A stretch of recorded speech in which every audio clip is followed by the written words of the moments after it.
magsisimula sa Kakin Empire.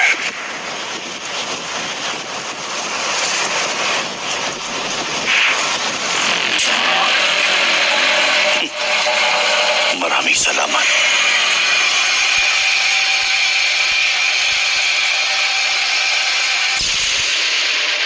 Maraming salamat, Ariston. Simula ngayon, ako na ang magmamay-ari ng lahat ng ito. Magagamit ko ang mga insektong ito para pamunuan hindi lamang ang Kakin, kundi ang lahat ng bansa. Bukod pa dito, may magagamit pa akong dalawang mas malakas na kamerahan. Kinakailangan ko na lang ngayon ay ang kapangyarihan ni Omokage. Nang sa ganon ay magagamit ko na sila. Oo nga pala, wala pa rin palang kalam-alam si Jairo tungkol dito. Kaya naman, oras na malaman niya ang lahat ng ito. Siguradong gagawin niya ang lahat ng tulong na gusto ko. Magaling. Umaayon ang lahat ng mga plano ko. Konti na lang. Konti na lang at matutupad ko na ang lahat-lahat ng ito.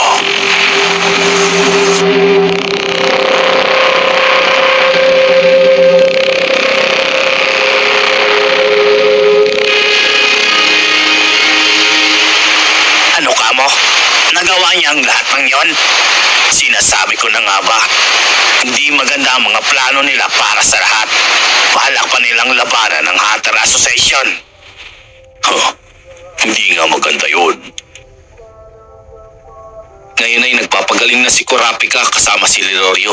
Matigas ang ulo niya dahil gusto niya labanan ng mag-isa ang buong Phantom Gang. Sumunod dun ay si Sayo. Nalaman niya na magkakakonekta pala ang mga ito sa hinahabol niyang prinsipe. Walang iba kundi ang Cherry Dish na yon.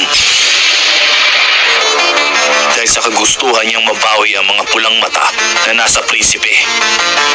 Si Kurapika ay magaling, matalino at malakas sa pakikipaglaban. Pero, ganun din naman ang katigasan ng ulo niya. Si Kurapika, nabanggit niya ang lahat ng bagay na yun sa akin. Kaya naman, ito ang dahilan kung bakit ginusto niya maging hunter. Naghihiganti siya sa kung sino-sino mang may kinalaman sa pagkaubos at pagkasawi ng buong lahi niya. Ang lahi ng Kuruta. Ang mga lahi na may pulang mata. Base sa kwento ni Hanzo kanina na si Cherry Dish pala ang may utak at pakana ng paglusob ng mga spider sa bayan ng Kuruta. Ganun ba? Kung ganun, kailangan pag-isipan ni Kurapika ang gulong papasukin niya dahil malaking pamilya ang kaharapin niya dito. Walang iba kundi ang buong Kakin Empire. Oras na may masaktan siya rito, isa sa mga prinsipe na anak ni Hoigoro. Sigurado akong mangingialam na rin ang lahat ng mga kapatid nito na anak ni Hoigoro, ang hari ng Kakin Empire.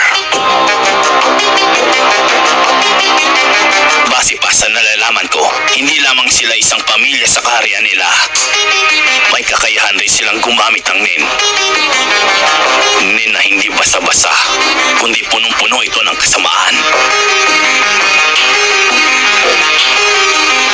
Kung ganun pala, kailangan muna nating kumbinsihin si Kurapika na mag-isip ng mabuti. Tulungan niyo kami mag-isip ng plano paano mabawi ang mga pulang mata na gusto niya makuha.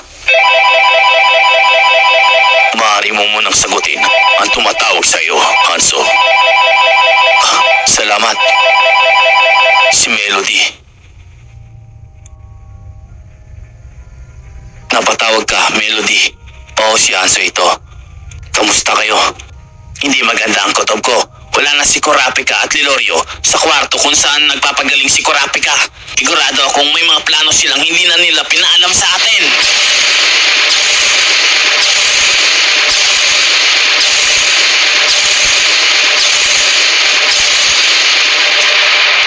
Tignan mo nga naman, talagang mga pasaway ang mga lukulukong yun.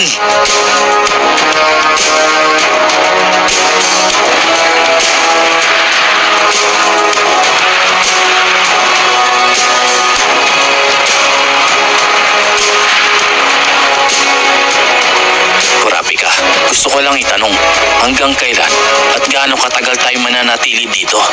Ilang oras na rin kasi tayo nakatambay lang at walang ginagawa. Hilario, kung gusto mo nang umuwi, umuwi ka na. Sinasabi ko naman sa'yo na huwag ka na sumama pa. Kayang-kaya ko nang gawin ito, alang-alang sa lahi ng kuruta.